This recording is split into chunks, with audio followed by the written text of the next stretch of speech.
Я сейчас назову 5 ситуаций, и если хотя бы 3 из них присутствуют в вашем браке, вы не сумасшедшая и вы не зажрались, как говорят ваши родственники, то ледяное одиночество, которое вы испытываете рядом с вашим идеальным мужем, реально. Просто вы находитесь в отношениях с нейроотличным человеком, а сами страдаете от так называемого синдрома Кассандры. Это видео для тех, чья боль не видна окружающим. Со стороны ваш муж просто золото. Он не пьет, хорошо зарабатывает, возможно, он там айтишник какой-то успешный или представитель какой-то технической профессии. Подруги говорят просто молись на него. А вы задыхаетесь от эмоционального голода. Всем привет, меня зовут Евгений Масеев, я врач-психиатр и психотерапевт. И сегодня я вам расскажу этот механизм этой невидимой, незримой трагедии, чем высокофункциональный аутизм отличается от абьюза и как в таких отношениях вообще жить, чтобы вы не разрушали себя. Досмотрите это видео до конца, то, что я скажу в финале, наконец-то снимет с вас чувство вины за то, что вы находитесь в этих отношениях. Давайте проверим, мысленно отвечайте да или нет. Первое. Он на ваши слезы реагирует как на какую-то поломку. Вот вы когда плачете, он стоит рядом и не утешает вас, не обнимает, он просто наблюдает. Как будто бы тостер поломался, он ждет, когда вы починитесь, перестанете плакать и дадите ему четкую, понятную, логическую инструкцию, что ему нужно сделать. То есть он находится, когда вы плачете, рядом, он вроде бы как не игнорирует вас, но при этом он эмоционально полностью отсутствует. Он стоит рядом и ждет. Вот ты плачешь, я вижу, что дальше делать. Говори. 2. Он физически не переносит изменения планов. Вы с ним договорились, что вы там, скажем, на 2 часа едете в магазин, позже вы ему говорите, слушай, давай немножко перенесем, я не успеваю, давай на 3. Он взрывается, у него вспышка гнева, он либо замыкается, либо ругается, он физически не переносит, когда кто-то меняет планы. Он очень такой непластичный. 3. Такая жестокая прямолинейность. Вы надели платье и спрашиваете, слушай, ну нормально оно не сидит, я не поправилась? Он смотрит внимательно и говорит, да, ты поправилась, оно сидит хуже на тебе. Вы в слезы, он так это жестко прямо сказал, совершенно никак не смягчив, не добавив никакой, знаете, вот этой вот тактичности. А он стоит и не понимает, в чем дело. Я же тебе ответил прямо на твой вопрос. Ты задала мне вопрос, и я максимально коротко, максимально эффективно, максимально лаконично и честно ответил тебе на вопрос, в чем проблема. 4. Ваши разговоры с ним это передача информации, знаете, как от сервера к серверу. Он может часами говорить о каких-то автомобилях, видеоиграх, там, скажем, о футболе, каких-то бизнес-процессах. Но когда вы его спрашиваете, а что ты сейчас ко мне чувствуешь, он зависает. Потому что это вопрос нелогичный, непонятно, какая здесь должна быть информация. Эти вопросы ему не ясны. 5. Ощущение стены. Вы можете 10 лет спать в одной постели, но у вас вот нет вот этого эмоционального, знаете, слияния. Нету моментов, когда бывает эмоциональная какая-то встреча. Вы вместе, вам спокойно, хорошо, вы решаете какие-то прагматические вопросы. Но вот такой ситуации, чтобы вы как будто бы посмотрели друг на друга и вот что-то вдруг почувствовали, вот такого не бывает рядом с ним. 3 из 5 есть. Добро пожаловать в реальность синдрома Кассандры. Давайте теперь разберемся, что с вами происходит. Сначала о нем. Что с ним происходит? Часто женщины путают это состояние с нарциссизмом. Читают статьи, знают, что есть там этот нарциссический абьюз молчанием. И говорят, вот мой муж молчит, он меня не понимает, не разговаривает со мной, наверное, он нарцисс, он меня абьюзит. Нет, нарцисс, вот это вот наказание молчанием, он устраивает его осознанно. Потому что он понимает, что таким образом он может получить власть, он видит, как другой человек страдает. То есть нарцисс это, он осознает, что я делаю другому человеку больно. Люди с синдромом Аспергера, или по-другому это еще называется высокофункциональный аутизм, они этого не понимают, делают это неосознанно. У такого человека просто отсутствует, грубо говоря, радар на эмоции. Часто у людей с синдромом Аспергера есть, называется лицевой аутизм. Это ситуация, когда человек вообще не умеет читать эмоции по мимике, по жесте, позе, по невербалке. То есть этот человек воспринимает информацию только то, что вы проговариваете, а то, что вот этот между строк, так сказать, он этого не улавливает. И учитывая, что у женщин эмоциональность более развита, и, соответственно, коммуникация женщин в большей степени, то, что женщина говорит, это все, знаете, так сочно приправляется мимикой, невербалкой, разными интонациями и прочими вещами, где нужно иметь вот эту вот, какую-то чувствительность эмоциональную, то женщина, находясь рядом с мужчиной с синдромом Аспергера, может чувствовать себя, что ее не слышат. Как будто бы большая часть информации, которую она передает, она как бы не доходит до адресата. Есть тогда ощущение, что вроде бы я говорю, как будто бы, знаете, вот об стенку горохом, как у нас говорят. Также вы могли слышать слово алекситимия. Это термин, который, грубо говоря, можно перевести как эмоциональная слепота. Также вот эта алекситимия бывает у людей с синдромом Аспергера. Теперь, собственно, о вас. Что такое синдром Кассандры?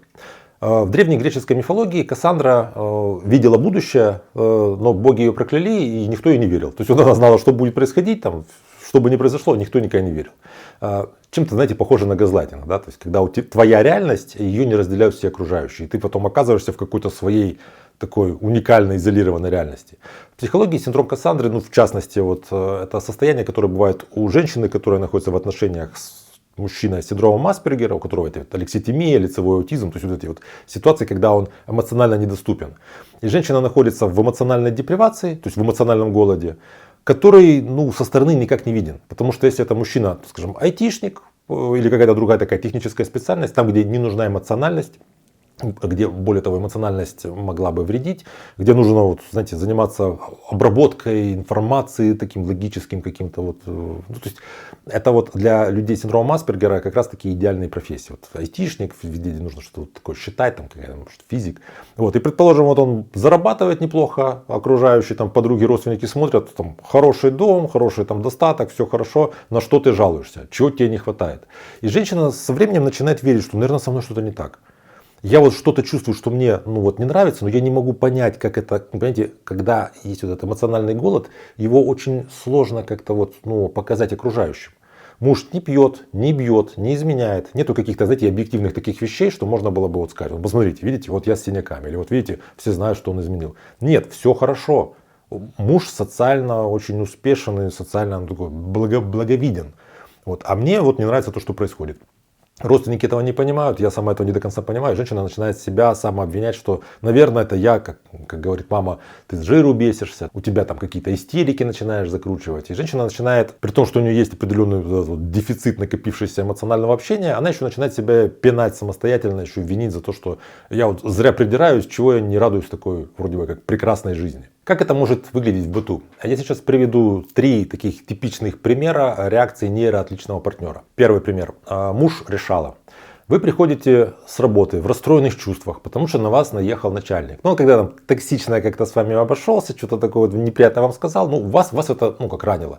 Вы приходите, вот ваш муж, вы ему начинаете жаловаться, что вот начальник такой наговорил каких-то гадостей. Вместо того, чтобы, ну, вы ожидаете, чтобы муж как-то вас, не знаю, обнял, пожалел, сказал, да вот он козел, ему это все вернется, просто он там неудовлетворенный жизнью, там все хорошо, я тебя люблю, моя маленькая. Вместо этого он берет лист бумаги и говорит, сейчас я напишу тебе список из 5 пунктов, как тебе написать письмо HR-директору, чтобы на начальника составить жалобу. Вы ранитесь об это вот его непонимание какой-то, холодность еще больше в слезы, а он в ответ на это злится и говорит, что неадекватная, я пытаюсь тебе помочь, я пытаюсь решить твою задачу, которую ты мне принесла, а ты тут плачешь. То есть он не обнимает вас, он не говорит никаких слов сочувствия, потому что эти вещи ему недоступны. Он пытается решить задачу, а когда вы ведете себя таким образом, он говорит, ну ты неадекватная, больная, ну может и таблеток может выпить антидепрессантов. Для него логика это и есть любовь. Это вот проявить заботу через помощь. Помочь человеку любимому эффективно. Второе, на что вы можете обращать внимание, это социальная маска. Вы идете куда-то в компанию и замечаете, что ваш муж это просто душа компании. Он, не знаю, как-то вот рассказывает какие-то анекдоты смешные, он как-то вроде бы вовлечен в общение, он, ну, как будто бы реагирует на чужие какие-то шутки. И вы думаете, так с ними он нормально себя ведет, а почему со мной он так ведет? С ними он так себя ведет, потому что он выучил правильные какие-то социальные механизмы. Это высокофункциональный аутизм. Такие люди умеют социально адаптироваться. Ну вот как мы понимаем, как себя в какой-то компании вести. Также он в принципе ну как-то научается, как в компании нужно себя вести, что там примерно уместно говорить, что неуместно говорить. И вот вы приходите домой, дверь закрывается. И поскольку у него произошло вот это сенсорное переистощение, он истощился, он много приложил усилий, чтобы выглядеть вот хорошо, чтобы социально влиться в общество. Он приходит домой, ложится на диван, надевает наушники и слушает там какие-то свои подкасты. И вы это воспринимаете так, что значит для других людей он вот такой радостный, веселый и все его любят, а со мной он вот такой вот эмоционально холодный. Если вы не понимаете вот механизм этого истощения, то вам кажется, что это ну, просто вражеское, недружественное отношение, направленное лично на вас. А это не так, это просто у него так это устроено. Он истощился, ему стал, так сказать, на зарядку. Третья вещь, meltdown или срыв. Ситуации, когда вы положили ключи от квартиры не на тумбочку, а куда-то их повесили. Или купили какой-то другой сорт макарон. Что-то из обычной рутины вы сделали иначе, и вдруг он взрывается. Он взрывается, становится раздражительным. грубым или там вдруг замыкается, и вы смотрите и думаете, это какой-то абьюзер. Он придрался и сейчас почему-то на меня нападает. На самом деле у него произошел сенсорный перегруз. Хоть это и высокофункциональный аутизм, это все равно аутизм. А у людей с аутизмом бывает такая ситуация, когда вот в привычном миропорядке, в привычной рутине что-то вот меняется местами, у него как будто бы, знаете, шестерня выходит из зацепа. Называется meltdown. Вот он взрывается из-за того, что вот просто все перепуталось. Нейротипичным людям, нам, такая реакция непонятна. Она кажется неадекватной стимулу. То есть эта реакция неадекватная. Ну подумаешь, я переложила ключи, и что?